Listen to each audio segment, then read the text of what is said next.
Muy buenas tardes, muy bienvenidas, muy bienvenidos sean todas, sean todos ustedes a esta que es la última sesión del seminario de análisis del proceso electoral 2020-2021. Este seminario tuvo por objeto analizar desde distintos aspectos, los distintos aspectos que conforman el proceso electoral.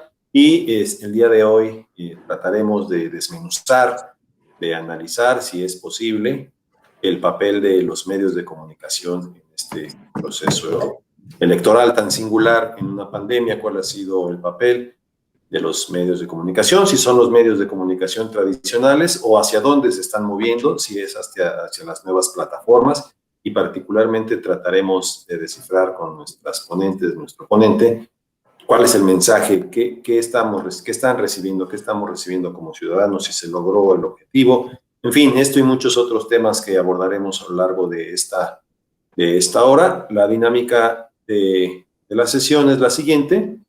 Me permitiré en primer orden presentar a nuestros invitados, a nuestro invitado, y posteriormente les cederé el uso de la voz de acuerdo al orden que está establecido en el programa.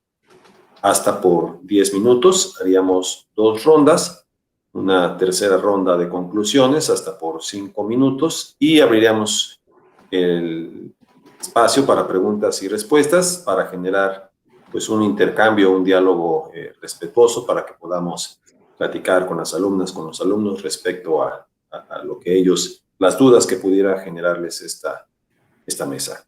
Así que para aprovechar el tiempo, sin más preámbulos, voy a permitirme leer la síntesis curricular de nuestras invitadas, de nuestro invitado, empezando por el maestro Fernando Francisco de Borac, quien es analista y consultor político, licenciado en Ciencia Política por el Instituto Tecnológico Autónomo de México, el TAM, y maestro en Estudios Legislativos por la Universidad de Hull, en Reino Unido. Entre sus libros se encuentra El legislador a examen, el debate sobre la reelección legislativa en México, editado por el Fondo de Cultura Económica, del cual es coordinador y coautor, así como Caminando hacia el futuro, la experiencia de la movilidad en la Ciudad de México, coescrito con Laura Ballesteros en el año 2016. Es coordinador del Diplomado en Planeación y Operación Legislativa en el ITAM. Colabora en los portales Indicador Político y La Lista, así como en la primera emisión con Luis Cárdenas por MBS. Tiene el podcast Realpolitik 101, que se escucha en las principales plataformas. Es profesor de asignatura en el ITAM y también ha impartido cátedra en diversas instituciones académicas del país. Les recuerdo, su página electrónica es fernandodeborac.com. Nayeli Cortés Cano es periodista con 21 años de experiencia en el ámbito político electoral. Estudió la licenciatura en Comunicación y Periodismo en la Universidad Nacional Autónoma de México. Obtuvo la medalla Gabino Barrera al mérito universitario. Ha laborado en medios impresos como Milenio Diario, Milenio Revistas, El Financiero, El Centro, en la revista Quién, así como en El Universal, donde además fue editora de la sección Metrópoli. En medios electrónicos ha colaborado en W Radio, Imagen Televisión con Ciro Gómez Leiva, y en el noticiario de Héctor Jiménez Landín para el financiero Bloomberg, donde encabezaba el segmento Las Cañerías de la Política. Su especialización electoral comenzó en el año 2009, con la entrada en vigor de la entonces reforma de aquel año. Desde entonces ha dado seguimiento a procesos electorales federales y documentado dificultades en la implementación de cambios legales y algunas peculiaridades en el ejercicio del gasto de la autoridad electoral. Se desempeñó como reportera del Heraldo de México en todas sus plataformas y actualmente se encuentra laborando en el Info Ciudad de México. Finalmente, Alma Verónica Méndez Pacheco es licenciada en Ciencias de la Comunicación con opción terminal en Comunicación Política. Esto por la Facultad de Ciencias Políticas y Sociales de la Universidad Nacional Autónoma de México. Tiene estudios de maestría en Gobierno y Políticas Públicas en la Universidad Panamericana y cuenta con diplomados Políticas Públicas y Género, Perspectiva de Género, herramientas para su institucionalización por Flaxo, México y la Fundación José Ortega y Gasset. Ha sido profesora asistente en la Facultad de Ciencias Políticas Sociales y de la UNAM y ha colaborado en la dirección de divulgación del entonces Centro de Capacitación Judicial Electoral del Tribunal Electoral del Poder Judicial de la Federación, en donde desde octubre de 2014 a la fecha es investigadora en la Escuela Judicial Electoral. Es además coautora de las obras El lenguaje de la democracia, de Diario de Comunicación Política, editado por el Tribunal Electoral en el año 2018, y El abanico de la representación política, variables en la integración de los congresos mexicanos a partir de la Reforma 2014, editado en el año 2016, así como de algunos capítulos de libros y artículos sobre género, comunicación política y educación cívica. Así que les doy la más cordial bienvenida a nuestras invitadas, a nuestro invitado, y le cedo el uso de la voz al maestro Fernando del Corral. Muchas gracias. Hola, ¿qué tal? Muy buena tarde. Quiero antes que nada agradecer a la Escuela Judicial Electoral del Poder Judicial de la Federación esta invitación. Me da mucho gusto estar alternando con Ana Verónica, con Nayeli, con quien ya estuve en un foro anterior, también organizado por la escuela. Y muchas gracias, Alejandro, por la presentación. Me gustaría en la primera intervención dejar 3 apuntes desde mi punto de vista sobre en los medios de comunicación y las elecciones. El primero, los debates electorales son mucho más prestos a lo que se llama posverdad que cualquier otra discusión política. ¿Por qué? Porque estamos expuestos a los sentimientos de las personas. Entre más un público desea que gane o que pierda a alguien, más están sujetos a creer o a creer cualquier pieza de información que refuerce sus opiniones. Es decir, es un trabajo muy difícil o más complicado incluso de tratar de dar una postura que tienda hacia la objetividad en este tipo de ambientes. Abundaron en ese sentido muchas editoriales hechizas sobre la opinión pública, obviamente, y obviamente también proliferaron numerosas encuestas, también improvisadas, que daban a entender el triunfo o no de alguna de las posiciones. Es decir, aquí si bien hay una enorme responsabilidad de los medios, en la política cotidiana es el doble responsabilidad de los medios en un momento donde las emociones se desbordan, como es el tiempo electoral.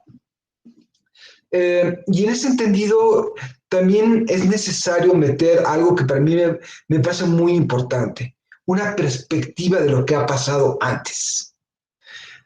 Como analista político, durante todas estas elecciones recibí muchas entrevistas de personas que me decían, oiga, ¿y qué opina de los candidatos de este nuevo fenómeno de los candidatos de la farándula en las elecciones? Y dije, bueno, en ningún momento nuevo. En realidad siempre hemos tenido artistas que o han aparecido en spots o han sido postulados. Pero no, ¿usted cree que es mucho más abundante, mucho más frecuente? Mi respuesta era, no, siempre han existido. Siempre hemos tenido artistas que hablan a favor de un partido político.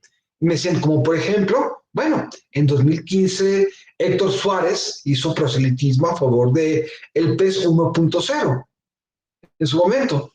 O también en varios momentos, Jorge Elviso del Tata hizo proselitismo a favor de Morena. Incluso impostó la voz de uno de sus personajes emblemáticos, Benito Bodoque, en uno de esos comerciales.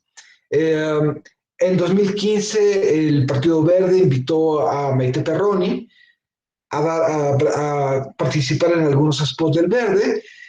Y, por ejemplo, es muy común en todas partes que también postulen a artistas como candidatos. Eric del Castillo compitió en 2009, por ejemplo, para la entonces delegación de Tlalpan, y ya va comenzando a dar ejemplos. Ahora, ¿cuál es la diferencia por lo que aquí fue más visto?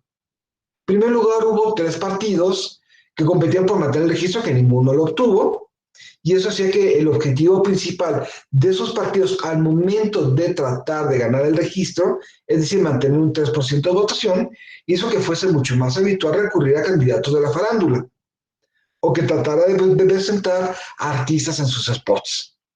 ¿Qué estoy poniendo aquí? La necesidad de hablar sobre un contexto, de hablar sobre una narrativa. Y si nosotros empezamos a mirar hacia atrás Con respecto a los spots, la mayor parte de ellos tienen una narrativa. Ejemplo, el Partido Verde Ecologista. Puede gustarnos o no sus mensajes, pero no lo nieguen. Todos sabemos qué ha dicho a lo largo de los años.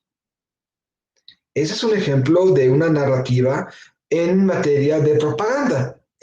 Y sería muy útil como un aprendizaje, desde mi punto de vista, es tener una visión narrativa de cuáles han sido las estrategias que han seguido cada uno de los actores políticos a lo largo del tiempo. Y hablando del verde, en ese sentido también hay que hacer un poco de ejercicio de memoria. Hace exactamente 6 años, mucha gente decía que había que quitarle el registro del Partido Verde, como ahorita. ¿Pero por qué sucedió eso? Porque el Verde abusó de una estrategia de comunicación conocida como los cineminutos. Pero el Verde ha venido haciendo las mismas estrategias a lo largo de los años. En 2015-2018 también contrató influencers. Tal vez la única diferencia en sus estrategias fue que esta vez no invirtió tanto en cineminutos porque las salas de cine estaban cerradas. Pero aquí un poco de una noción, una visión de contexto, de pasado, de antecedentes a la hora de hablar de elecciones, puede ayudarnos a no caer en sensacionalismos, como vean ahorita cómo sacaron a los artistas, vean ahorita cómo están haciendo tales cosas. Creo que es una tarea muy importante para reportear el dar esa perspectiva. Y tercer lugar, otro elemento que también a menudo se me mencionaba era qué están haciendo los artistas bailando tanto. ¿Por qué están haciendo videos chuscos? Y eso aquí es una cosa que es muy natural, vamos a ser muy cínicos. Todos los candidatos han tratado en todo momento de adueñarse de los símbolos de la cultura popular para posicionarse. A mí, por ejemplo, me encanta un ejemplo de la campaña de 1992 de Estados Unidos, en donde el candidato a vicepresidente, Al Gore, fue a la ciudad de Athens, Georgia. Parece que a George Bush padre se le había acabado el tiempo porque Bill Clinton era automático para la gente. Fue ese símbolo aquí el gran aprendizaje. Out of Time y Automatic for the People eran los dos últimos discos de aquel entonces de la banda estrella de la ciudad de Athens, Georgia, R.E.M.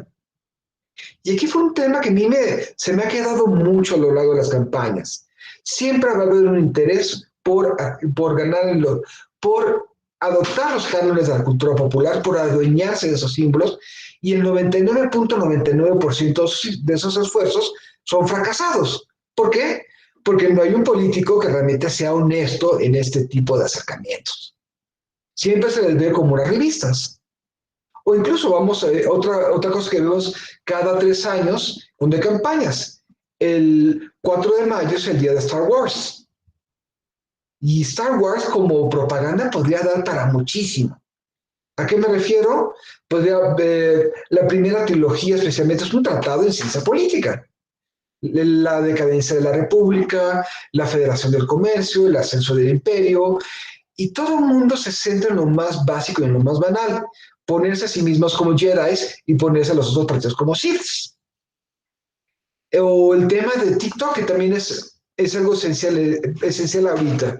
TikTok dice o hablar hacia un público determinado, los centennials.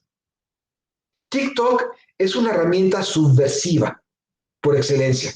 ¿Por qué? Porque te permite editar, te permite satirizar. Las posibilidades expresivas de TikTok para mí son sensacionales. Incluso a mí me encantaría que en la campaña 2024 haya un grupo de jóvenes usuarios de TikTok que se dedique a tunear spots. Hubo un intento, por ejemplo, de una candidata al municipio de Tampico, Tamaulipas, de Convergencia, que hizo un video en donde trataba de impostar a la candidata de Morena con una peluca, luego, y se quita la peluca mostrando que era ella. Y alguien lo tuneó utilizando escenas de RuPaul. A mí me encanta el potencial subversivo de TikTok en materia de comunicación política es infinito, y de hecho en la campaña del año pasado de Estados Unidos había grupos de los partidos demócrata y republicano, había equipos dedicados a difundir los mensajes de los candidatos a través de TikTok. Y aquí lo comenzamos a utilizar solamente para bailes. En la cosa más banal, la cosa más básica, cuando el potencial para comunicar, para transmitir, para bajar hacia el cielo es hacia abajo es infinito. Entonces, con esto sería mi tercer elemento, las tecnologías de la información. Cada nueva tecnología va cambiando la forma de comunicar, va presentando sus retos, por ejemplo, en el caso de Facebook, la segmentación de los públicos obviamente va generando estrategias de comunicación enfocadas a que cada quien vea lo que quiera ver, pero dentro de sus ventajas y limitaciones se va cambiando la comunicación. Y hemos visto que ante una gran emotividad en las campañas electorales que siempre hay, abunda la posverdad.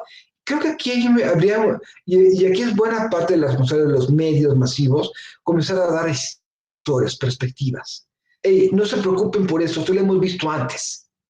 Eso es normal. Que haya artistas en política es algo que no se ve bien, pero obviamente obedece una estrategia. Y gente que comienza a ver hacia adelante, que comienza a proyectar posibilidades.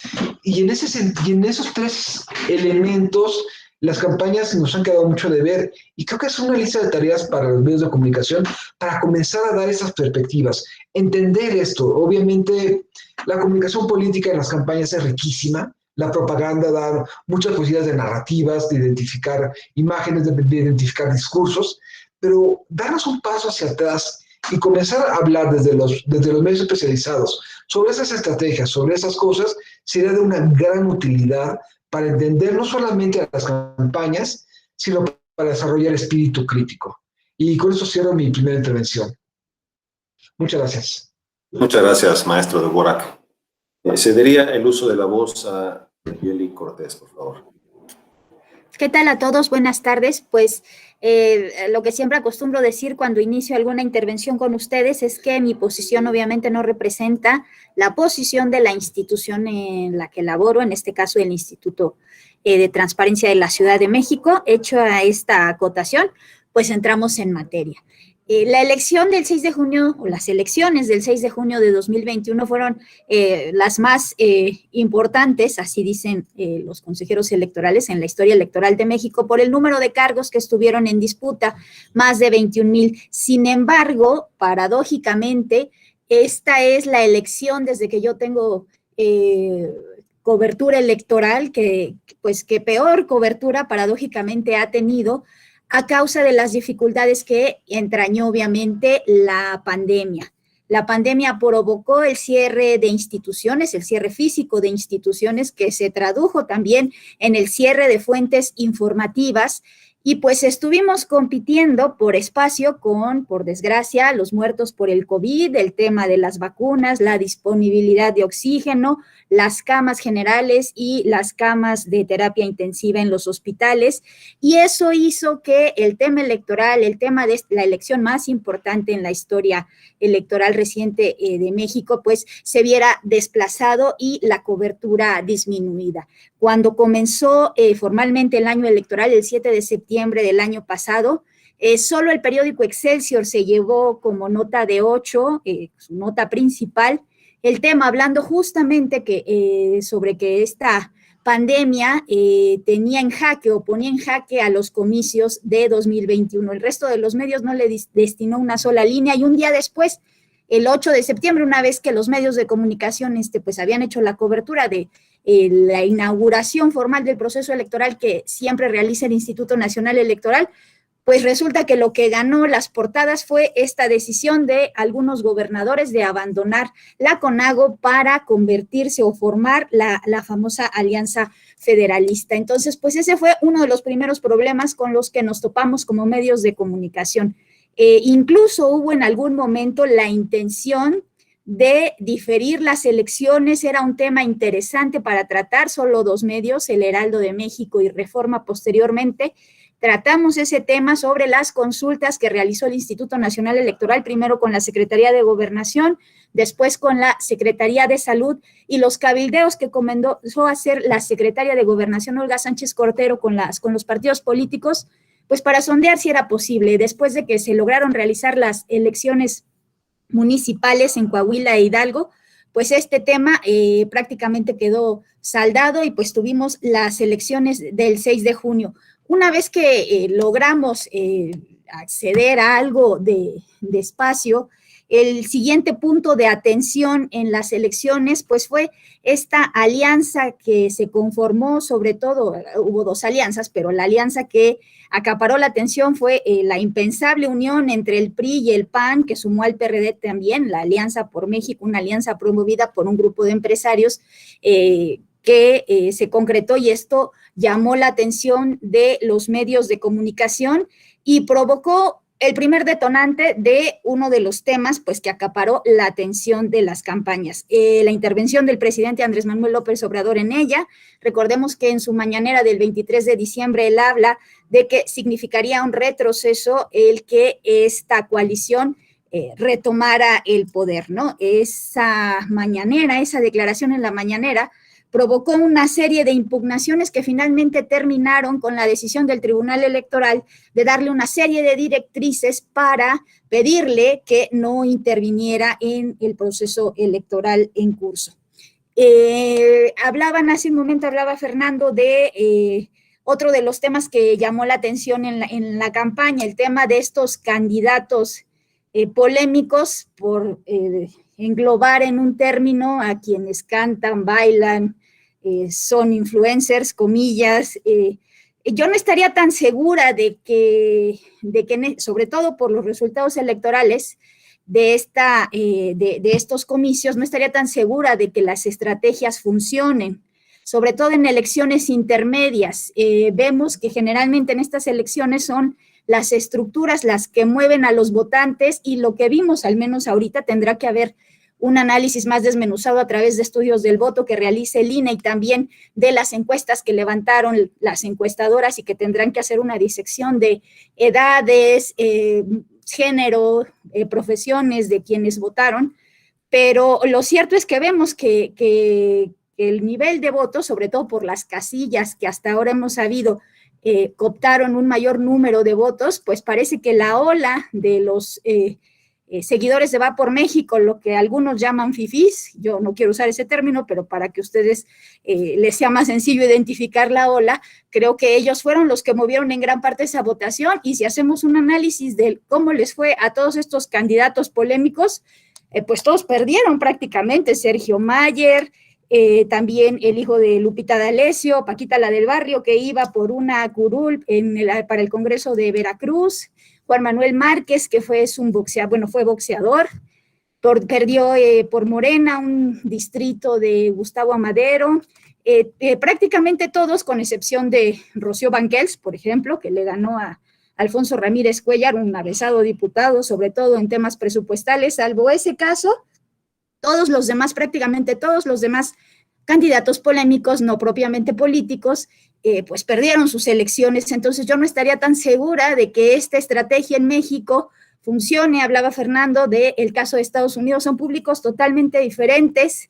En el caso de México, habría que analizar si esos segmentos con los cuales conectan estas personas y otro tipo de influencers, como los que, por ejemplo, desarrollaron una campaña para el Partido Verde vía Twitter, pues si esos segmentos con los que conectan realmente están yendo a votar, ¿no? Porque hasta las elecciones pasadas todavía no se lograba hacer el cierre de que estas personas, pues finalmente fueran a votar, ¿no?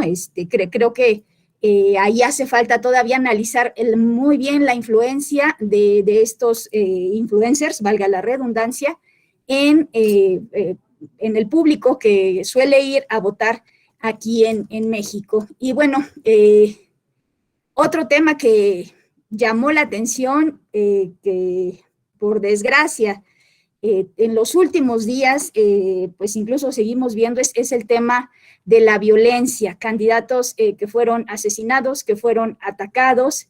Regresaré a este tema en la segunda parte de mi intervención y quiero conectar este tema también con el que hablábamos hace un momento de la intervención de Andrés Manuel en el proceso electoral, para desarrollar dos cosas en las que quiero que piensen y de las que quiero que platiquemos en la segunda parte de la charla. Con esta salida al ruedo, por decirlo de alguna forma, de Va por México, como grupo que sumó a corrientes aparentemente contrarias, pues vimos medios de comunicación que tomaron claramente partido, ¿no? Antes se mantenía una posición más institucional, creo que ahora los de un lado y los de otro tomaron partido. Desde mi punto de vista, para mí es conveniente, es mejor saber con quién estás jugando, pero ahí viene un debate adicional que creo que movió en mucho esta elección y me gustaría que lo reflexionaran, insisto, para platicar sobre esto en la segunda parte de la charla.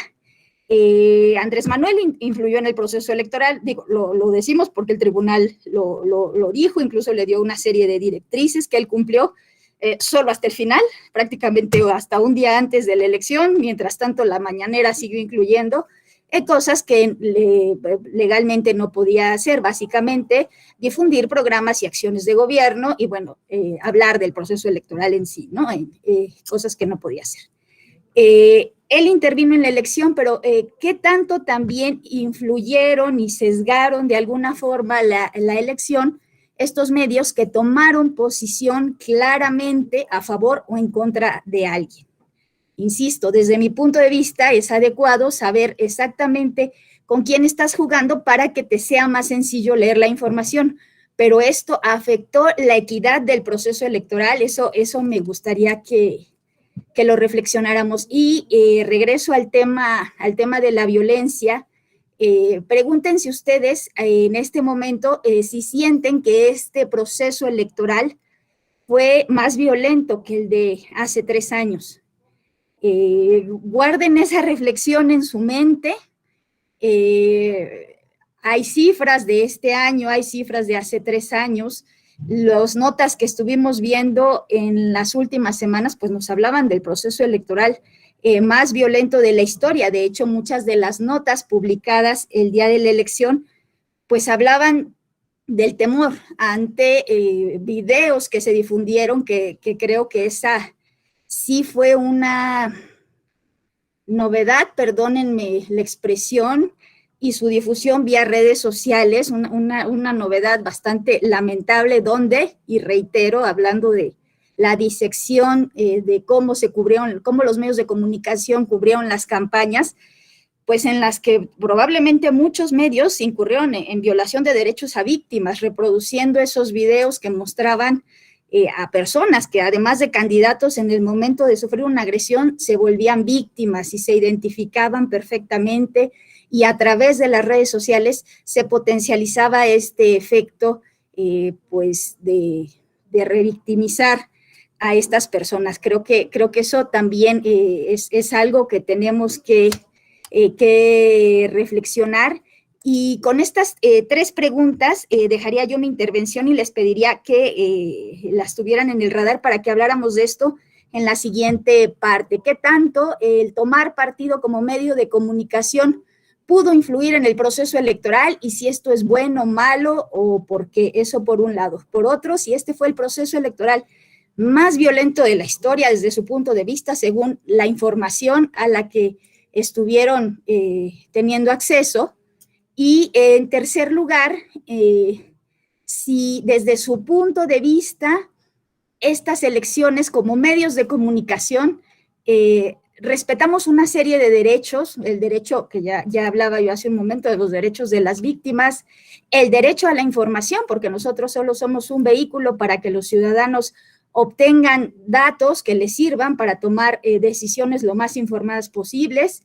Y si hicimos bien las cosas, por ejemplo, también protegiendo el derecho a la protección de datos personales. Fue una campaña en la que hubo muchas investigaciones contra políticos, por ejemplo, el caso del gobernador de Tamaulipas, Francisco García Cabeza de Vaca, cómo lo hicimos en cuanto a la protección de datos personales, derecho a las víctimas, derecho a la información y derecho a la protección de datos personales. Piensen en esto, por favor, y sobre eso versaríamos en la segunda parte de esta plática. Muchas gracias, Nayeli. Qué interesante la primera intervención de Fernando y de Nayeli. Fernando ha descansado su primera construcción en 3 pilares fundamentales y Nayeli ahora hace lo mismo con 3 preguntas, pero les invitaría a que hagamos este ejercicio que Nayeli nos ha planteado, de ir pensando para que podamos debatir en la siguiente ronda. Ahora, sin más preámbulo, voy a ceder el uso de la voz a la maestra Alma Verónica Méndez. Por favor, muchas gracias. Muchas gracias, Alex. Antes de comenzar, me gustaría agradecerte nuevamente a ti, también a la doctora Gabriela Rubalcaba por la gentil invitación para participar en este seminario. Es un gusto compartir este espacio virtual con Nayeli y con Fernando, con quienes nos acompañan hoy en la videoconferencia y también en la transmisión en redes sociales.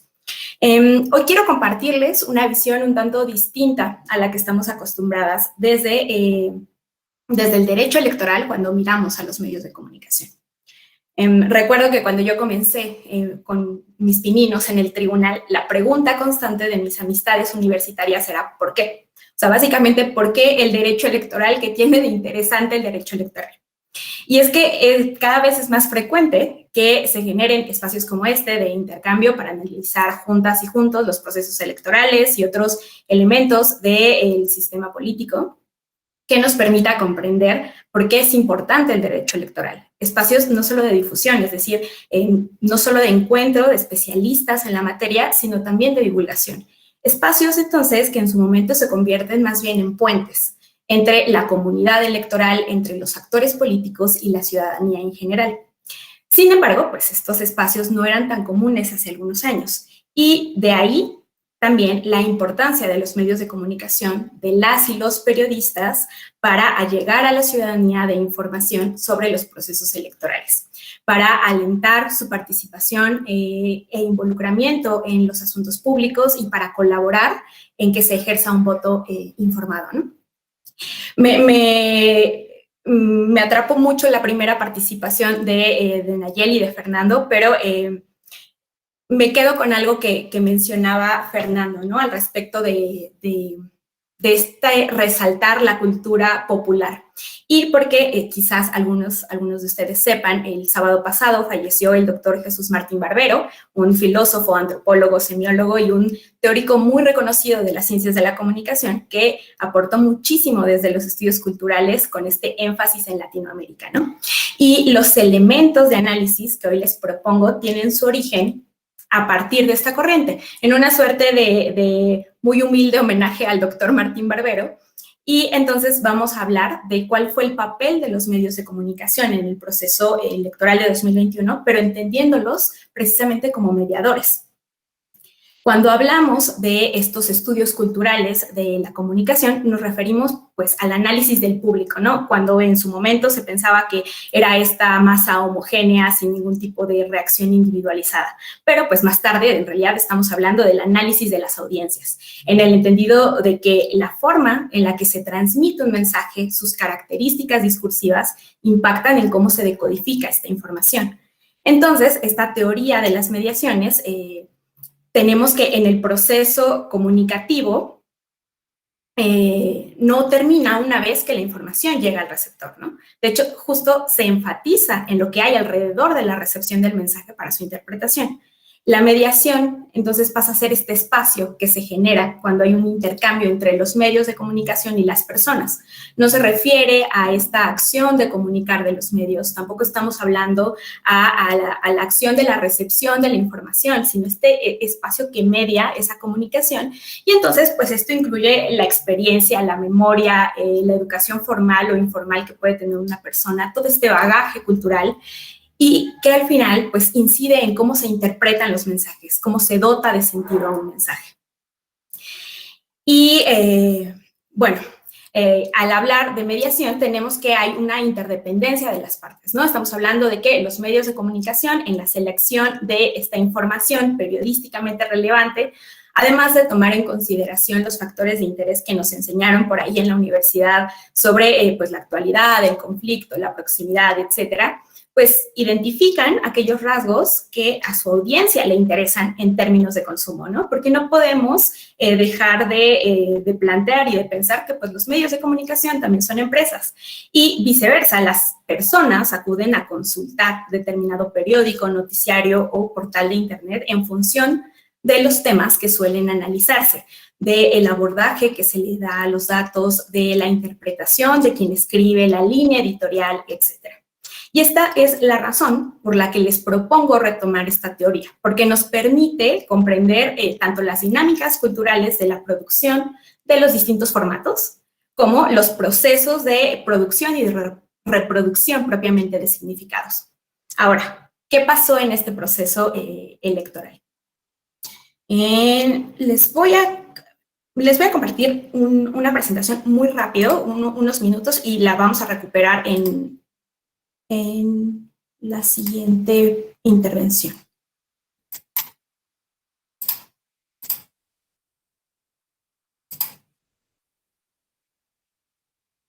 Listo. En estas elecciones, como ustedes saben, se renovaron más de 21,000 cargos de elección popular en todo el país. Y la ruta sobre el tema de la cobertura fue más o menos la siguiente, ¿no? Aunque el proceso comenzó pues, formalmente el 7 de diciembre, ustedes saben que hay toda una serie de actos previos al inicio del proceso electoral. Entonces, como parte de este contexto pandémico, el 17 de marzo de 2020, el INE aprobó un acuerdo con el que hubo una suspensión de actividades y se determinaron medidas preventivas y de actuación por la pandemia. Se hicieron distintas modificaciones a los acuerdos y por ahí en junio se emitió ya la estrategia para las actividades administrativas. A finales del mes de junio se llevó a cabo la consulta a los concesionarios de radio y de televisión, a partir pues, de lo que establece la LGIPE, el Reglamento de Radio y Televisión, etcétera, ¿no? Para la elaboración de los lineamientos generales para los noticiarios al respecto de la información, de la difusión de las actividades, tanto de pre-campaña, de campaña, por parte de los distintos actores políticos. Y esta consulta se hizo a los concesionarios en junio, les decía, en julio el INE estuvo recibiendo las aportaciones de los concesionarios y en agosto ya se publicaron los lineamientos. ¿Y qué se consideró en estos lineamientos? Bueno, entre otros elementos, hubo recomendaciones para la cobertura equitativa de las candidaturas relacionadas con brindar espacios en igualdad de condiciones a los distintos actores políticos, con tiempos de participación homogénea en entrevistas, reportajes y los distintos tipos de formatos. Se les sugirió a los medios que primaran los hechos y que no utilizaran estereotipos de género, que no utilizaran lenguaje que pudiera pues incidir o ser de alguna forma discriminatorio, de modo que existiera también un ambiente libre de violencia hacia las mujeres, sin lenguaje sexista, además de la incorporación pues, de la perspectiva de género, por ejemplo, en el monitoreo de los medios. Recordemos que también el año pasado, en abril, se publica la reforma a distintas disposiciones para erradicar la violencia política contra las mujeres en razón de género, ¿no? Y entonces se recupera esta reforma en este acuerdo y en los subsecuentes, retomando el tema de género y también poniéndolo sobre la mesa. Y en estos lineamientos también se recomendó que los medios diferenciaran la información de las opiniones, que privilegiaran la divulgación y el análisis de las diversas propuestas y plataformas políticas, en vez de alusiones a anécdotas, a la vida privada de las candidaturas, etc. Y en este sentido, los lineamientos también recuperaron, por ejemplo, el tema del derecho de réplica para las y los candidatos. Y se les pidió también a los medios que apoyaran en la identificación de las noticias falsas para evitar pues esta desinformación y esta posverdad también de la que nos hablaba Fernando en un inicio. Entonces, son muchos temas. En esta primera ronda me gustaría quedarme hasta aquí porque en la siguiente me interesa que hablemos un poco del monitoreo. ¿Qué fue lo que arrojó el monitoreo de medios del INE y de la UNAM? ¿Qué fue lo que sucedió? Y cómo se hizo la cobertura desde las precampañas y las campañas. Así es que les voy a dejar de compartir la presentación y les cedo el micrófono. Muchas gracias a la maestra Alma Verónica. Sin duda hemos construido en esta primera ronda una muy interesante construcción, no solamente teórica, sino hemos rescatado distintos elementos como los que Fernando ponía sobre la mesa respecto a esta adopción de la cultura la cultura popular y una manera nueva de comunicar a través de las nuevas plataformas, convirtiéndonos en vendedores, bailarines, en influencers, no sé cómo decirlo. Muy interesante y un hilo conductor que nos lleva a todos de la mano. Les voy adelantando un par de preguntas para que las vayamos reflexionando. Nayeli ya nos decía, nos iba adelantando que en su segunda intervención hablaría de esto, pero nos preguntan qué influencia tuvo en la cobertura que los medios de comunicación hicieron de los procesos electorales la violencia criminal que se ejerció sobre las candidaturas registradas. Y otra pregunta que creo que puede ser muy interesante es si los medios de comunicación que gozan de un permiso o concesión del Estado mexicano para comunicar tendrían o deberían de ser política y electoralmente imparciales. Les adelanto estas preguntas y les cedo el uso de la voz para el segundo bloque al maestro de Borac. Muchas gracias, Alejandro. Me gustó mucho las intervenciones de Nayeli y de Almadrónica. Quisiera hacer una pequeña acotación sobre la cultura popular. Obviamente no funcionó aquí el tema de Star Wars. De hecho, fueron deleznables los pocos esfuerzos que me tocaron ver. Obviamente tampoco tuvo éxito los candidatos bailando, pero eso no significa que la cultura popular no tenga éxito, si no, pregúntenle a Samuel García. Hizo una campaña brillante, estratégicamente brillante, no de contenido brillante, sobre una estrategia disruptiva, vendiéndose a sí mismo, apoyándose de una influencer. O también el Movimiento Ciudadano tiene una estrategia muy, muy clara desde hace muchos años con un jingle pegajoso, y su uso de símbolos va mucho más allá de presentar a Yuawi. Por ejemplo, hay varios spots en la recta final de la campaña donde varios dirigentes aparecían con playeras de distintos colores y el águila en medio de distintos diseños. Ese es un equipo de superhéroes, cada uno con diferentes habilidades. Es decir, la semiótica va mucho más allá de lo que nosotros estamos viendo, de lo que muchas estrategias bastante burdas estaban haciendo. O sobre cultura popular, llevamos hablando el lenguaje y las expresiones del presidente desde hace muchos años. Si no, dígame quién está usando aspiracionista a diario. Como hemos utilizado frijol con gorgojo, esto no lo tiene en Obama, o hemos incorporado todo un léxico. Es decir, es mucho más sutil, es mucho más estructurado el uso, más allá de los ejemplos más obvios, y que obviamente son obvios porque son fallidos en ese sentido. O también el propio Enrique Alfaro en 2015 hizo un muy brillante spot con la escena rockera tapatía cantando Guadalajara, Guadalajara. Y en cambio Samuel García, con toda la vanguardia de Regia, hizo una cosa no muy buena. Es mucho más prevalente. Ahora, en mi opinión, no existen medios de comunicación completamente imparciales, no existe información completamente objetiva. Todo mundo tiene un sesgo de alguna u otra forma. Y obviamente ese sesgo no es de mala fe, sino que hay sesgos de formación, tal vez hay unos ciertos sesgos de creencias ideológicas, y yo no apostaría en ese momento por la objetividad. El creer que puede haber una objetividad, lo único que está haciendo es que generemos cada vez más absurdos normativos.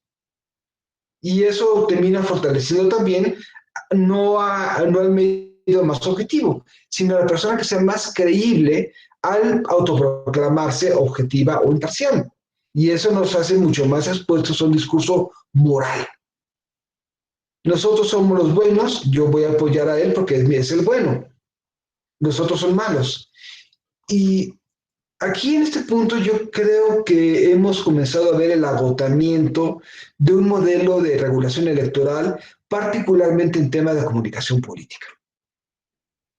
El suponer que debe haber cosas, que debe haber un mensaje imparcial, lo único que está haciendo es que nos callemos más, que nos censuremos más. El creer que solamente debe haber una cobertura válida fortalece a quien dice tener la razón. Y a quien es convincente cuando dice que tiene la razón. Si me preguntan qué haríamos, yo creo que la democracia, los problemas de una democracia se resuelven con más democracia. Los problemas de la democracia no se resuelven protegiéndonos a los ciudadanos de lo que deberíamos escuchar, sino fortaleciendo el espíritu crítico. Antes había, por ejemplo, en muchos países una política en noticieros de dar todas las versiones y de garantizar que todas las versiones estén ventilándose. Quitamos eso y comienzan los diversos medios a tener sus propias líneas. Yo creo que un gran favor que le haríamos a la democracia rumbo a 2024 es no creer que hay mensajes buenos ni hay mensajes malos, sino comenzar a fortalecer el espíritu crítico de la ciudadanía. Comenzar a decir que se diga lo que sea y que a partir de eso juzguemos. ¿Campañas negativas denigran? Sí, ciertamente no deberíamos de verlas, pero el callarnos no nos permite ver la capacidad de ataque y de defensa de una persona, y lo único que hacemos es premiar a la víctima más creíble. En el tema sobre los candidatos víctimas del crimen es muy lamentable, realmente no debería ocurrir. No sé qué tanto se debería decir desde el punto de vista de los medios, pero ciertamente tenemos un esquema de procuración de justicia que está diseñado para que la Federación y los estados se avienten la papa caliente mutuamente. Y aquí eso, más allá de la lamentables que son los fallecimientos, tenemos también que comenzar a hablar de eso. Los políticos, si callamos cosas, van a decir las cosas que ellos quieren. Creo que lo que necesitamos ahorita no es guiar mensajes, sino de regular para fomentar un espíritu crítico. Hacer otra vez interesante e importante criticarlo todo, cuestionarlo todo.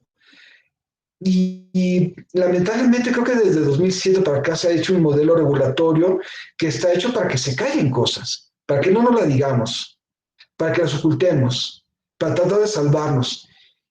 Y creo que lo único que nos va a salvar no es un modelo, sino el espíritu crítico en sí mismo. Y quisiera cerrar aquí mi segunda intervención. Muchas gracias. Muchas gracias, Fernando. Muy interesante este nuevo replanteamiento de vamos hacia un nuevo modelo de comunicación política, además sustentado en el ciudadano. Creo que es muy pertinente y puede dar incluso para un seminario mucho más amplio. Muchas gracias. Por favor, Nayeli, adelante. Muchas gracias. Como les decía, quiero retomar las preguntas de las que les hablaba hace un rato y quisiera que algunos de ustedes me ayudaran con una primera respuesta. Desde su punto de vista, ¿fue más violento este proceso electoral que el de 2018? Quien guste contestar. Ahí, dale, nada más tú me ayudas a... Claro que sí, por favor, si alguien quiere participar.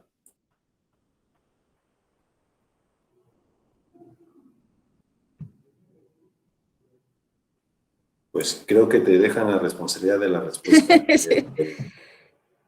Pues desde el punto de vista de muchos medios de comunicación, y lo vimos, insisto, días antes de la elección, este era el proceso más violento de la historia, incluso hay cabezas con esa afirmación. De acuerdo con los datos de ETELEC, que es la consultoría que se ha dedicado a hacer este conteo de políticos, de candidatos que han sido agredidos o incluso asesinados, en 2018, hace 3 años, 152 políticos en general fueron asesinados y 48 precandidatos y candidatos. Este año, en el marco de las elecciones de 2021, fueron asesinados 100 políticos y solo 35, digo solo, obviamente es muy importante, pero es una cifra menor que la registrada hace 3 años, 35 candidatos o precandidatos fueron asesinados. Las cifras son menores que hace 3 años, sin embargo, hubo medios de comunicación que difundieron que este era el proceso más violento de la historia electoral de México. Entonces, yo por eso quisiera retomar otra de las preguntas que les hacía, si tomar o no partido en el caso de algún medio de comunicación influye de alguna forma en el proceso electoral. Como decía Fernando, yo creo que esto no se trata de buenos ni malos, pero hay un sesgo real que yo no califico. Como les dije, yo prefiero que los medios de comunicación muestren sus cartas, pero es un hecho que, así como el presidente puede influir hacia un lado, los medios de comunicación pueden influir hacia otro. En este caso, el presidente está limitado por una reforma electoral que impide a los servidores públicos hablar del proceso electoral cuando éste está en curso, sobre todo pues cuando empieza formalmente. En el caso de los medios de comunicación no hay esa limitante, pero hablamos, y esa es una reflexión que creo que ustedes como comunicadores tendrían que hacer, ¿qué tanto debe pesar más en el caso de un medio de comunicación, independientemente de las responsabilidades legales? Si esta decisión de jugar o de posicionar por uno u otro actor político, insisto, sin calificar si esto es bueno o malo, o realizar una cobertura en términos de equidad. No, yo no me guío mucho por el monitoreo que realiza el INE, Alma, porque siempre que hemos visto que se aprueba, hay muchos programas que salen, generalmente los de opinión, que son donde las campañas a favor o en contra de alguien se centran. Por eso muchos medios de comunicación no usan, o sea, claro, lo publicamos porque finalmente es información, pero el consejo que yo les daría a los compañeros periodistas es que siempre se fijen en los programas que el INE deja fuera, que generalmente son muchos relacionados con la opinión, pues para ver qué tan confiable en términos de equidad en la cobertura informativa es esta herramienta que elabora la UNAM previo pago del INE, ¿no? Eso por un lado. Y la tercera parte que les comentaba es qué tanto respetamos el derecho de las víctimas, el derecho a la información y el derecho a la protección de los datos personales en el marco de esta campaña electoral. Creo que estos derechos han sido arrasados y quedó de manifiesto particularmente en esta ocasión por el tema de cómo el Internet, no solo las redes sociales, pero particularmente, están desplazando a los formatos tradicionales de información. Creo que la premura, la necesidad de generar clics para esto, vincularlo con la posibilidad de obtener publicidad y lograr un fondeo que pues ahora se ha complicado para los medios de comunicación, pues hace que justo se arrase con estos tres derechos en aras de ganar una nota que no está corroborada, en aras de subir un video que va a generar clics, aunque mostremos el rostro de una víctima, por ejemplo. Hay información que no se difunde como se debería porque no genera clics y esto puede resultar lesivo para el derecho a la información de la gente. Y bueno, el derecho a la protección de datos personales, no nos importa que sepamos que es Cabeza de Vaca, no nos importa que sepamos que es José Luis Lavalle, que finalmente estarán investigados, pero tienen derechos y tampoco seguimos las reglas para proteger la identidad de estas personas que finalmente, pues, según el nuevo sistema penal acusatorio, pues, son indocentes hasta que se les demuestre lo contrario. Entonces, recapitulando, creo que las coberturas de las campañas electorales sí tienen que pasar por una reflexión sobre qué tanto como medios de comunicación estamos actualizándonos para ayudar al consumidor de información a informarse mejor, o qué tanto estamos siguiendo parámetros únicamente para intentar acceder a herramientas que nos permitan monetizar o colocar nuestros portales adelante para obtener publicidad, aunque el derecho a la información de los demás pues no sea en lo que estemos pensando. Y por otro lado, como les decía, qué tanto tomar partido de los medios de comunicación puede contribuir o no, por ejemplo, a generar fake news, a generar percepciones equivocadas, como este tema del proceso más violento, cuando los números nos dicen que hubo más asesinados hace 3 años y probablemente en el 24, independientemente de las cifras, también diremos que es el proceso más violento de la historia. Y como periodistas, yo lo que les recomiendo, y creo que ustedes lo tienen claro, porque pues eso es parte de lo que tenemos que hacer, siempre acudan a fuentes originales. El Twitter, las redes sociales, no son mecanismos de información, y antes de hacer una aseveración en cualquier nota, en cualquier formato en el que ustedes tengan que intervenir, es importante recurrir a las fuentes originales para no desvirtuar y no, insisto, violentar derechos, los derechos de las víctimas, el derecho a la información y el derecho a la protección de datos personales. Sería todo. Muchas gracias, Nayeli. Hay una pregunta muy a propósito de tu participación, pero la dejaré hasta el final para que todos tengan oportunidad de contestarla. Encuentro este elemento común en el ciudadano, en otorgarle toda la información al ciudadano y que sea él el que vaya filtrando la información y construyendo una opinión. Habría que ustedes, que son los que saben, y salvo su siempre mejor opinión, que destacar ese elemento en que fuera el ciudadano quien filtrara la información y quien formara opinión pública. Habría que debatirlo, pero le cedo el uso de la voz a Alma Verónica. Por favor, Vero, adelante. Gracias, Alex. Pues como breve acotación, sí, en teoría, la ciudadanía es quien pues, puede allegarse de información por distintos medios para formar su opinión a partir de ello. Sin embargo, pues no podemos hacer a un lado el encuadre que da cada uno de los medios, ¿no? O sea, incluso si un ciudadano se acerca a distintas fuentes, pues la fuente ya ha encuadrado de cierta forma la noticia, un poco como lo mencionaba Nayeli, ¿no?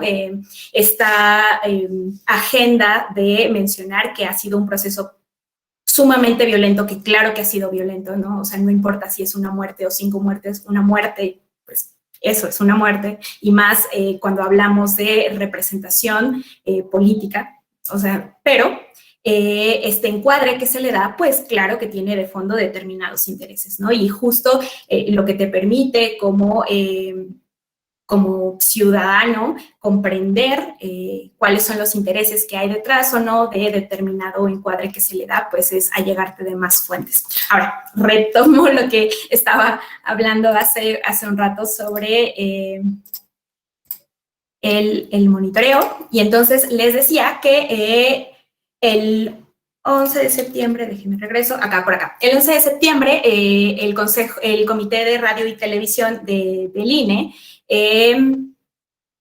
sorteó el orden en el que se iba a hacer la asignación a los partidos políticos nacionales de la pauta correspondiente al proceso electoral federal. Luego, el 29 de septiembre, el comité aprobó el acuerdo con el que se declaró la vigencia del marco geográfico electoral relativo a los distintos mapas de cobertura, que se aprobó también el catálogo nacional de estaciones de radio y canales de televisión que participarían en la cobertura de los procesos tanto federal como locales, y también se actualizó el catálogo de concesionarios autorizados para transmitir estas noticias en idiomas además distintos al español. Luego por ahí tenemos la aprobación de algunos otros acuerdos, pero me voy a saltar al monitoreo porque quiero que lo veamos. A ver, como ustedes bien saben, las precampañas fueron del 23, en términos del proceso electoral federal, ¿no? Estamos hablando de que las precampañas fueron del 23 de diciembre al 31 de enero y luego las campañas del 4 de abril al 2 de junio. ¿Y qué fue lo que encontramos a partir de este monitoreo? Bueno, en el monitoreo se tomaron en cuenta 8 variables: el tiempo de transmisión, el género periodístico, la valoración de si fue solamente información o también hubo alguna opinión, los recursos técnicos que se utilizaron para presentar la información por parte de los medios de comunicación, la importancia de las noticias, el registro de encuestas o sondeos de opinión, temas que tienen que ver propiamente con género y con no discriminación, y violencia política contra las mujeres en razón de género. ¿Qué fue, ahora sí, lo que arrojó el monitoreo federal? Bueno, pues en las precampañas tenemos... En precampañas y en campañas lo agrupé en 5 grandes temas.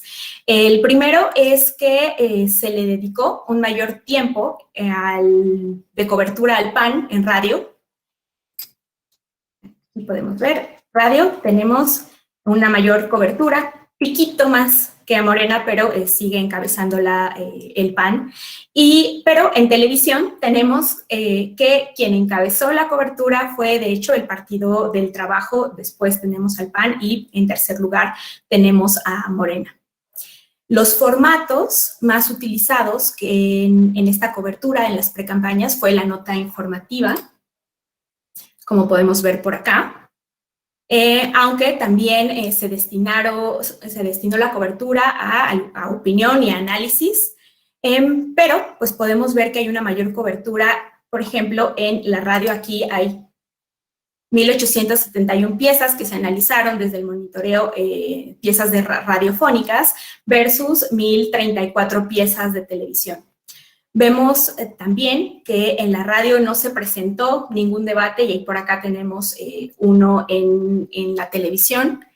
El monitoreo del INE también arrojó que el recurso más utilizado en ambas plataformas fue la cita, pero pues por las propias características de cada uno de los medios, cuando hablamos de la cita en la televisión, normalmente se le acompañó sí de imagen, y aquí también sería interesante hablar de este análisis cualitativo que precisamente hace falta, ¿no? ¿Qué imagen fue la que se utilizó para acompañar una cita? ¿Por qué se eligió esa y no otra? El cuarto elemento es que la mayoría de la cobertura se hizo a la mitad de los programas en televisión, pero cuando estamos hablando de la cobertura de las precampañas, el segmento que más se utilizó fue de la mitad al final, en el caso de la radio. Y aquí un aspecto que se vincula un tanto con lo que también han hablado mis compañeros de mesa virtual, es el tiempo otorgado durante las precampañas para programas de espectáculos y de revista. En este caso, en la precampaña se identificó que fueron 5 horas, 4 minutos y 34 segundos. De pronto, si vemos los datos cuantitativos del monitoreo, pueden no ser tan claros sobre la intencionalidad de la cobertura informativa, al respecto de la selección de determinado recurso en lugar de otro, o de la cobertura de ciertos formatos. Pero tenemos aquí una cobertura, en este caso considerable, de programas de espectáculos y de revistas del proceso electoral. Y sí puede deberse a esta cantidad de candidaturas desde el medio de la farándula, digamos, pero puede que no. Entonces, no es que esté mal, también un poco como lo mencionaba Fernando, pero sí nos tiene que llevar a reflexionar y a pensar cómo se está abordando la información. ¿Qué nivel de profundización y de análisis se le puede dar en espacios que pues no fueron pensados, porque su naturaleza no es esa, de analizar los asuntos políticos, ¿no?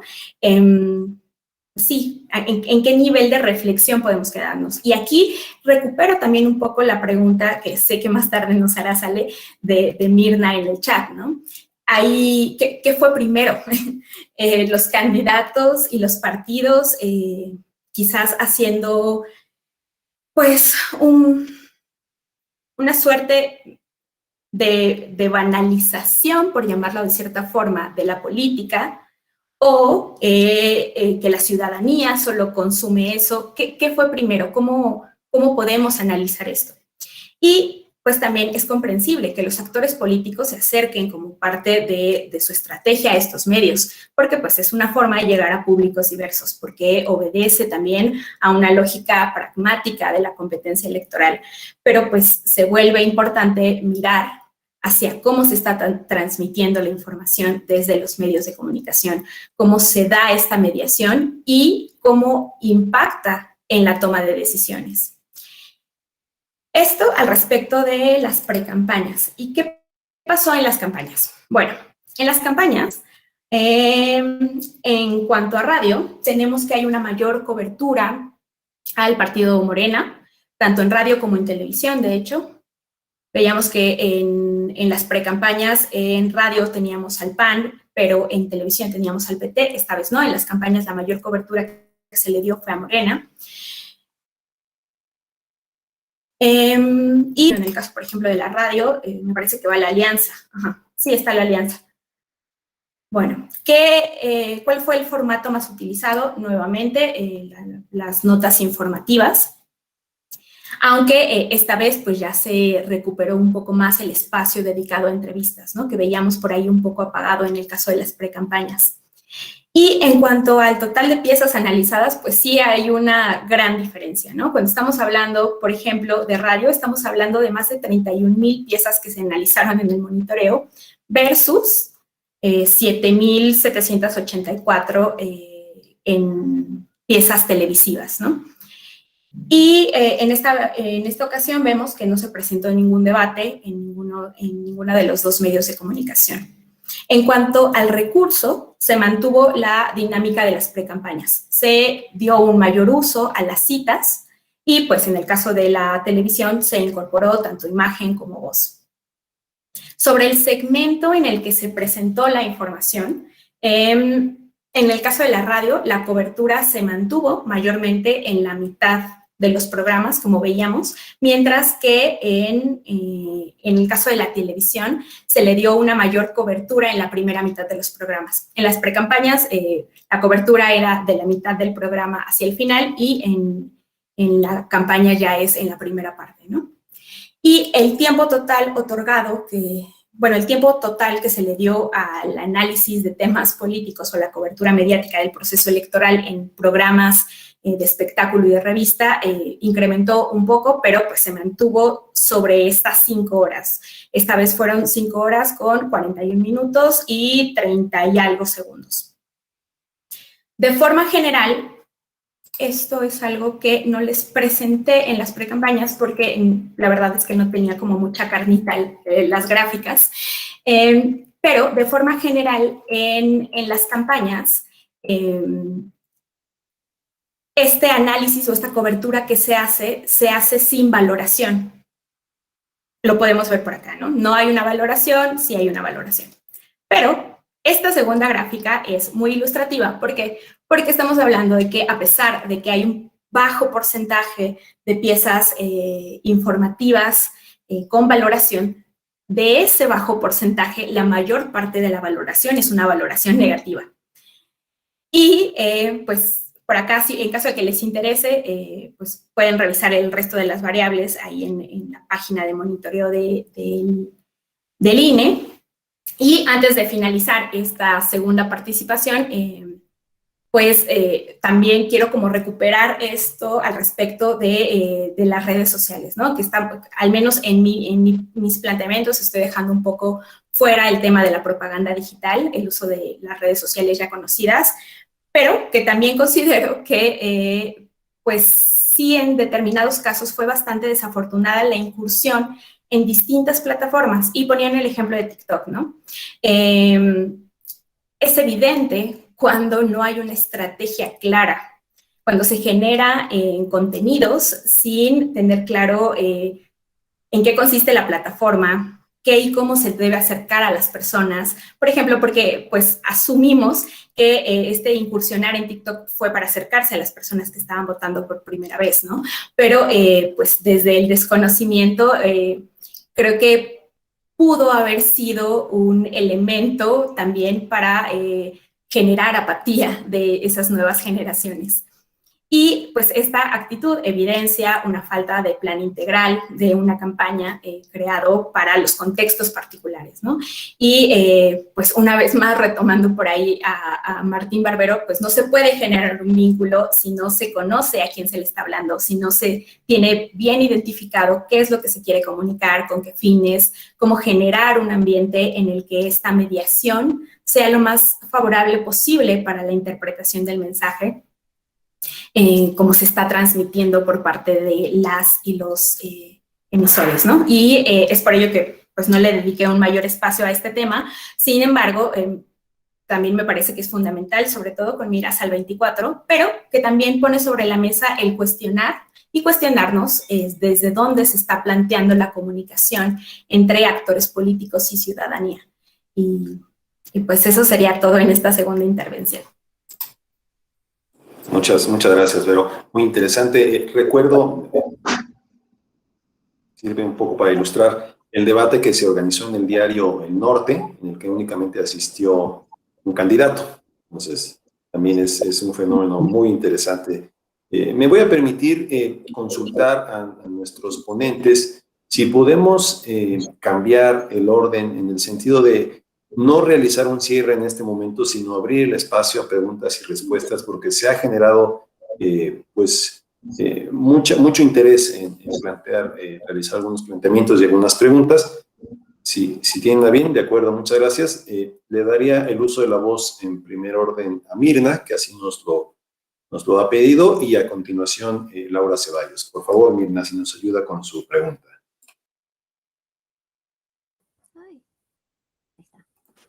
Hola, buenas tardes.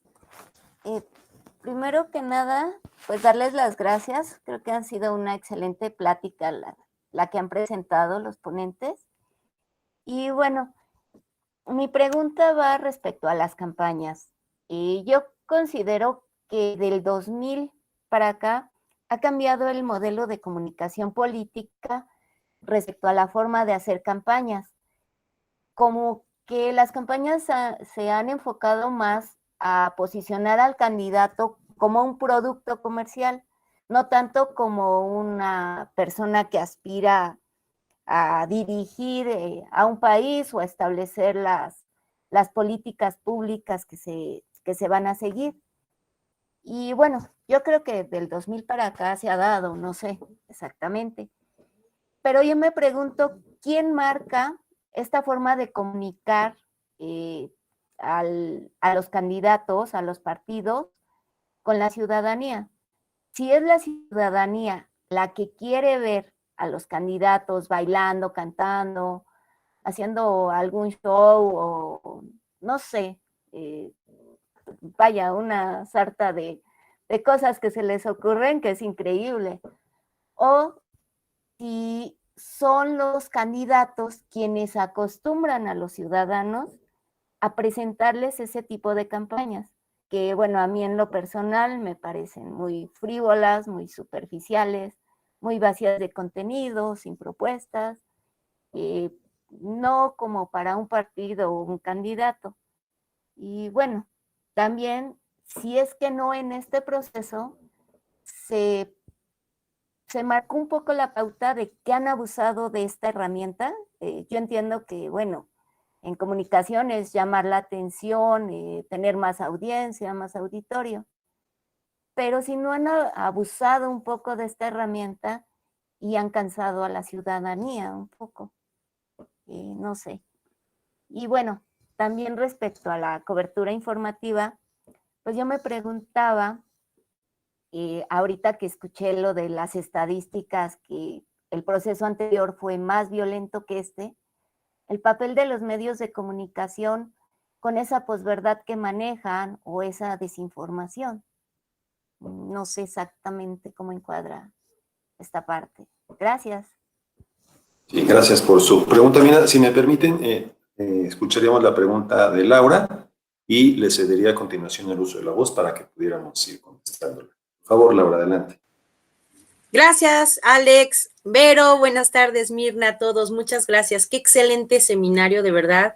Súper útil para venir a tejer los últimos hilos de esta elección.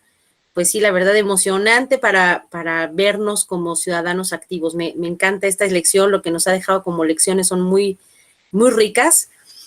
Y un poco en abono a lo que decía Mirna, en efecto, yo creo que la ciudadanía, bueno, yo soy abogada, me encanta el derecho electoral igual que a Vero, es lo mío, y soy parte de un colectivo, tanto de la UNAM, del PUEX de la UNAM con el doctor Ackerman, como de parte también de un medio independiente que se llama Sin Línea, y justamente lo que hemos tratado de hacer todo el tiempo es no se publica una sola nota, ni personal, ni política, hasta que no está perfectamente verificada, porque eso es justamente lo que queremos combatir. Esta posverdad, ganar la nota nada más por la oportunidad de tener muchos likes, es falto de ética totalmente, y es muy abusivo y tergiversa, además enturbia mucho la conversación, no sirve a la gente, el decirle de una u otra manera a una persona porque quiero llegar y luego me tengo que retractar porque pues ya la regué y ya dije cosas que no eran. Entonces, en el medio en el que yo trabajo, en el que orgullosamente hago lo que hago, que es difundir justamente todo lo que tiene que ver con el derecho electoral, con el derecho de la gente a votar y que esté bien informado su voto, sí hemos trabajado mucho ese aspecto de no salir a la locura, aventar lo que caiga y a ver cuántos likes tenemos. Y eso, bueno, yo defiendo a mi medio porque eso es lo que hacemos. Pero en abono a lo que decía Mirna, yo quisiera de alguna manera que pudiéramos tener alguna especie de injerencia en el modo en que se autorizan en adelante las campañas. En efecto, a lo mejor no fue la campaña más violenta por el número, digo, como dice Vero, una muerte es lamentable. Vimos el acoso o el ataque del Movimiento Ciudadano a una de las brigadistas de Morena que la patearon hasta que tuvo un aborto ahí en el lugar donde la patearon. Vaya, no es bonito ni siquiera un coscorrón, a uno también lo agarraron a patadas horrible en el norte del país.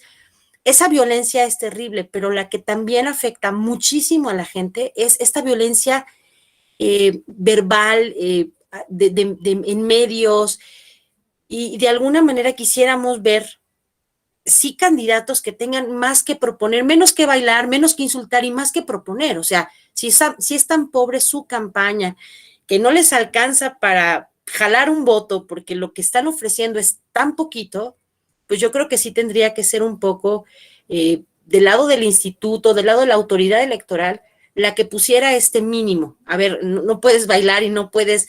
Había una señora que salía desnuda, tatuada, y decía que, perdón la palabra, pero decía chichis para la banda. Y eso no se hace, o sea, eso no estamos vendiendo un producto de table, no estamos vendiendo a ver quién tiene más likes.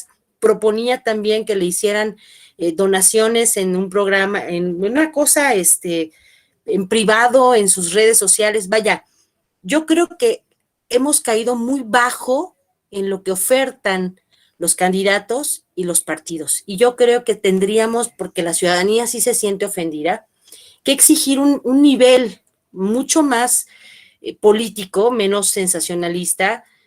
A la gente no le encantó la idea, como dice Nayeli, de ver a los artistas. O sea, el artista, señor de las novelas, en su casilla tuvo un voto, él, punto. A la gente no le gustó, creo que salió con 800 votos de toda la alcaldía por la que contendió. A la gente no es que estén prohibidos artistas, boxeadores, si tienen de repente el oficio de la política, qué padre, pero no quieren ver este nivel tan bajo y tan pobre de tener que bailar o desnudarse para captar un voto. Entonces yo creo que sí pudiéramos de alguna manera proponer desde la academia, desde la ciudadanía, desde los diferentes ámbitos en que nos movemos, buscar que la ley les imponga un mínimo de plataforma para expresar. Y por otro lado, y ya para cerrar, de alguna manera en esta veda electoral, sí, bueno, en esta campaña seguimos viendo compra de votos, todo la mapacherío que siempre se ha trabajado en la política mexicana, a pesar de que ya eran delitos graves, como que no importó mucho y tampoco vimos a la autoridad, la fiscalía, las fiscalías de los estados hacer mucho. Y tampoco en la veda, no obligaron a nadie a que retiraran bardas. O sea, hoy que tuve que ir a recoger mi tarjeta de circulación, las camiones de transporte público, las bardas, las mantas, ahí siguen. Y yo creo que de alguna manera sí se aprovecharon de esta situación de pandemia, los candidatos, los que pintan bardas, los que fueron a poner las pancartas y no las quitaron. Entonces, a lo mejor de pronto sí tendríamos que exigir un poquito más de nuestra parte o colaborar para que tuviéramos una siguiente elección, una siguiente campaña de mucho mayor altura y menos violenta a nivel también visual y verbal, más que violencia de golpes, que no queremos un coscorrón más, pero sí de mayor altura. Esa sería mi propuesta. Muchas gracias. Muchas gracias, a Mirna y a Laura. Por favor, si gustan contestar, quizá en el orden en el que participaron. Adelante, Fernando, por favor. Perfecto. Bueno, yo, en mi opinión, si nosotros queremos restringir mensajes en una normativa como la electoral, lo único que vamos a hacer es generar formas más ingeniosas de darle la vuelta. Yo no me iría por prohibir cosas ni por exigir estándares mínimos. Yo creo en la competencia. Y bueno, pues digo, aquí va a haber candidatos de ese tipo, como decía Laura, en todas partes del mundo. En los años 90, la actriz porno Ilona Staller, conocida como la Chicholina, compitió por una cinta del Parlamento italiano y ganó. Hemos tenido en Bélgica una candidata que ofrecía felaciones a cambio de votos. Yo creo que esas cosas siempre van a existir y el que querer callarlas es comenzar a hacer que surjan de otra forma. Los candidatos van a bailar siempre, sí, pero creo que la ciudadanía es mucho más inteligente, mostró ser mucho más capaz de discernir de lo que nosotros queremos creer. Ninguno de esos candidatos ganó. Y yo creo que yo siempre en este tipo de cosas apuesto más por la inteligencia del ciudadano, que la ha mostrado, que por lo que nos puede ofender o no un mensaje determinado. Ahora bien, cierto, ha habido una forma de espectaculizar a las candidaturas, especialmente de 2000, tenemos a Vicente Fox, por ejemplo, pero también yo creo que en estas elecciones ha habido cambios muy importantes. Estamos nosotros hablando desde la federación, pero en los estados los ejemplos de comunicación exitosísimos han sido en torno a la rendición de cuentas. A partir de esas elecciones, a nivel federal se restauró la posibilidad de reelección inmediata de legisladores y las primeras experiencias de reelección directa fueron en Ciudad de México y Puebla. Y en muchos estados se ha aplicado ya segunda o tercera ronda y las diferencias en comunicación política son espectaculares. Los grandes candidatos exitosos en muchos estados manejaron una narrativa a partir de sus logros. Me refiero a Maru Campos, por ejemplo, que había sido 2 veces presidenta municipal de Chihuahua Capital, e hizo una narrativa especialmente en torno a quién era ella, qué hizo y por qué está ahí. Mauricio Curi en Querétaro también, su propia trayectoria como presidente municipal de Corregidora, luego senador y candidato, es impecable. Marina del Pilar Ávila en Baja California también tiene una estrategia muy clara en eso. Y creo que ha habido cambios muy importantes. Obviamente el aprendizaje de la ciudadanía con el tema de la continuidad de los cargos va a comenzar a tener sus propias pruebas en muchos casos. En la Ciudad de México obviamente hubo un voto, no sé si realmente un voto de castigo o un voto pensado, pero es un voto de reacción en contra de Morena en varios sectores. Pero en ese tipo de cosas yo nunca apostaría por restringir. Yo apuesto por liberalizar y porque los mejores mensajes compitan y ganan. Y aquí hay estrategias claras de ganar, inspirar, mostrar una continuidad. Y esos mensajes fueron los que terminaron ganando en realidad. Todo el que apostaba por una imagen clara de hacia dónde vas, quién eres, terminaron ganando. Y obviamente la prensa siempre va a mostrar las cosas anecdóticas, va a mostrar a un Alfredo Adame, va a mostrar a candidatos bailando, pero es lo que vende. Obviamente, pero creo que el ciudadano ha sido durante toda esa campaña o ha mostrado ser mucho más inteligente, mucho más sofisticado de lo que nos gustaría creer en este punto. Muchas gracias, Fernando. Por favor, Nayeli. Adelante. Gracias. Sobre lo que decía Mirna sobre la posverdad o desinformación, creo que es un tema que los medios nunca quisimos o nunca queremos abordar y que es más peligroso que esas fake news que andan en redes sociales, que son las fake news que nosotros creamos por ignorancia o sesgadamente, intencionalmente. Y yo les pongo casos que vi en esta elección. El Universal subió una nota a su portal web unos días antes del 6 de junio, donde aseguraba que no se te iba a pedir la credencial de elector para votar porque no supieron leer un comunicado emitido por la Secretaría de Gobernación que básicamente se refería a que el funcionario de casilla no tenía que tocar la credencial, sino que solo la iba a mostrar en respeto al protocolo sanitario. Eso es una fake news. No sé si por ignorancia no estuve bien la construcción de la nota, pero por supuesto que eso afecta y genera opinión pública y un problema para el proceso electoral. En esa ocasión el INE tuvo que sacar una especie de infografía a través de sus redes sociales, por ahí la difundió, para explicar cómo era el protocolo para votar y en ese marco decir que obviamente sí te iban a pedir la credencial para votar. Otro caso se dio en el Heraldo de México. En este caso, uno de los directivos tuiteó horas antes de que el INE aprobara retirar la candidatura a Félix Salgado Macedonio, que en ese momento se estaba formalizando el retiro de la candidatura, el INE estaba formalizando el retiro de la candidatura a Félix Salgado Macedonio. Yo cubría el INE en ese momento, también cubría la Cámara de Diputados y el tribunal tenía en curso una sesión de la Sala Regional Especializada, otra sesión de la Cámara de Diputados y una del INE que todavía no versaba sobre Félix Salgado. Y cuando me di cuenta, ya tenía una serie de preguntas de compañeros y una aclaración del INE en su chat diciendo que eso era falso. Obviamente no fue una nota generada por mí, me comuniqué a la redacción, no tuve éxito, este directivo no me contestó, lo cual a mí me provocó sospecha, pues, porque finalmente era una información falsa y era delicado empezar a generar opinión pública en el sentido de que ya no tenía candidatura, ¿no?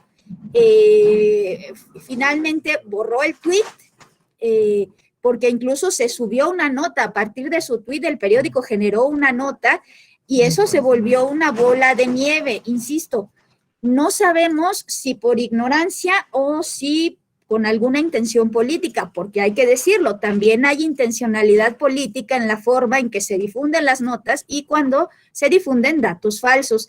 Y creo que eso es muy peligroso y es algo que tenemos que analizar también en el marco de lo que yo les mencionaba hace un rato, sin hablar de buenos o malos, pero bueno, la verdad de la información sí tiene que estar por delante, ¿no? ¿Qué tanto se vale un sesgo cuando mentimos? ¿Qué tan peligrosas o son más peligrosas las fake news publicadas por medios, ya sea por ignorancia o con intencionalidad? O sea, sí tengo claro que hay medios de comunicación que hacen este fact-checking que tendría que ser religión para todos. O sea, yo creo que a todos cuando estudiamos la carrera nos decían que si tu mamá te dice que te quiere, lo dudes, pues porque esa es nuestra función, pero sí creo que los medios de comunicación, sobre todo en este momento, están entrando a ese juego pernicioso de la desinformación, en mucho por ignorancia, pero en otros casos, pues también y con intencionalidad. Este tema de la responsabilidad en las coberturas y de la posibilidad de poner límites, yo siempre he creído en la autorregulación, en la responsabilidad no solo del medio de comunicación, sino del reportero. Yo sí les puedo decir que el reportero hace la diferencia ante políticas laxas para verificar o difundir información por parte de los medios de comunicación. Hay cosas que escapan de nuestro control, entonces por eso creo que como periodistas nos tenemos que fortalecer para garantizar la calidad de la información, prepararnos, si no sabemos algo, no escribir o decir nada hasta estar seguro de cómo son las cosas, ser capaces de decirles que no al jefe cuando hay mentiras que se nos piden decir, porque claro que pasa y es muy seguido, insisto, por sesgo para que vendan, porque eso nos pidieron o porque de plano no le entiendo, pero creo que ahí está nuestra responsabilidad en decir que no, y sí creo que a nivel del Instituto Nacional Electoral y también de la comunidad educativa de este país, es necesario sensibilizar a los ciudadanos desde que son niños sobre la importancia de los derechos de tercera generación, como es el caso de los derechos político-electorales, el derecho a votar y ser votado, porque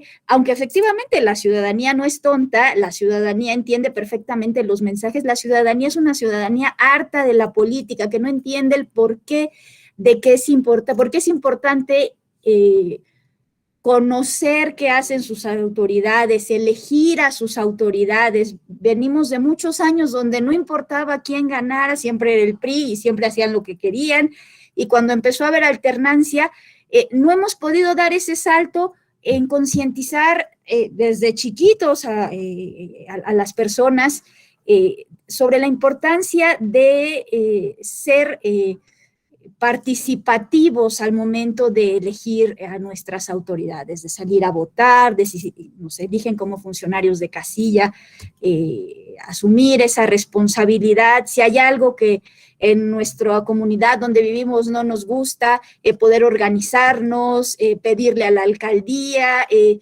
son una serie de cosas que probablemente, no estoy tan segura, creo que es una combinación de muchas cosas, pero sí creo que una gran culpa de esta actitud la tiene esos años de un gobierno, de un partido que conservó el poder y que pues nos hacía pensar, pues ¿para qué? Si siempre hacen lo que quieren, ¿no?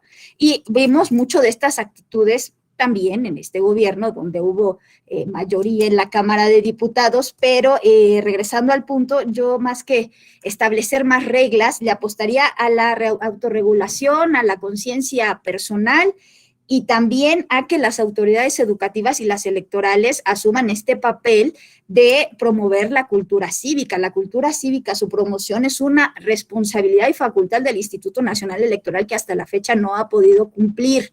De hecho, la incívica, que fue un esfuerzo que nadie entendió para qué era y supuestamente tenía como finalidad hacer justamente que los ciudadanos se concientizaran en esa materia, pues lo único que terminó siendo es observada por el órgano interno de control que detectó desvíos raros ahí y el objetivo no se cumplió. Creo que ahí sí es un tema, insisto, de responsabilidad personal y también de que las autoridades, sobre todo educativas y también las electorales y por supuesto nosotros en casa, pues desde pequeños empecemos a meter en el chip el tema de por qué es importante participar, elegir, hablar, atrevernos, ¿no?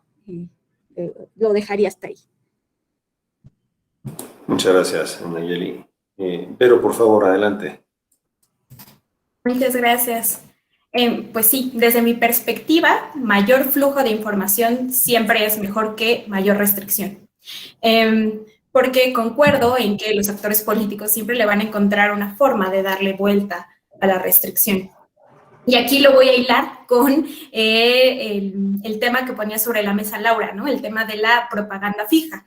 No es que no se les ordene a los partidos políticos retirarla después del proceso de la jornada electoral, ¿no? De hecho, pues en la LEGIP está, o sea, en el artículo 210 dice, se tiene que retirar dentro de los 7 días posteriores al término de la jornada electoral. Entonces, pues ahí está, pero hay actores, hay partidos, hay candidatos que no lo hacen. Y claro, esto implicará en su momento que puedan ser acreedores a alguna sanción, pero entonces el que haya una restricción en la ley o en los reglamentos no significa necesariamente que mejore la calidad en cuanto a la comunicación política. No hay una relación muy estrecha entre uno y otro.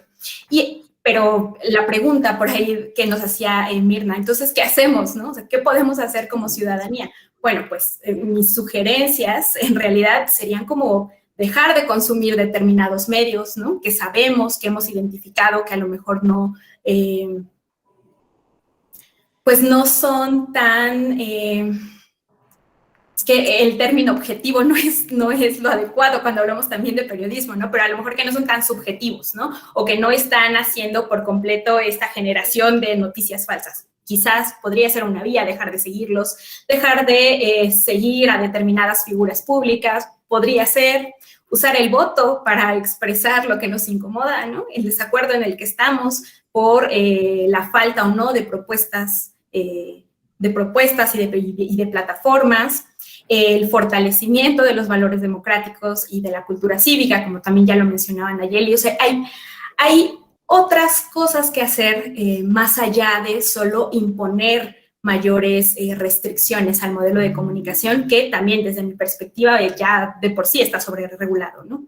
Entonces, esas serían mis respuestas al respecto. Muchas gracias por sus preguntas y en especial por las respuestas. Les consulto a las alumnas, a los alumnos, si alguien tuviera alguna pregunta final, algún comentario.